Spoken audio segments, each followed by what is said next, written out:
ano, Gina G. Wala kang rasyon sa ibang bahay na. Ayan guys, andito na naman siya.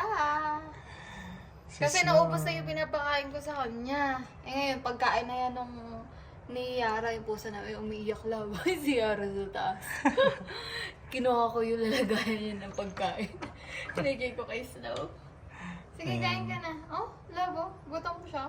Gugutom na. Wala siyang nakain dun siguro sa mga tinatambayan niya dun. Eh paano, palabas na sana kami ni Love. Nakita namin, kumakatok sa pinto. Sige lang, kain ka lang. Ayan. Ayaw naman yung pumasok kasi ano, paliguan ko sana. Tara na.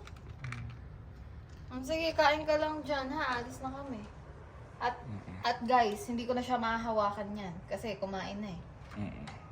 Kakalmutin na ako niyan o kakagatin pag hinawakan ko yun ulit. Ayan na.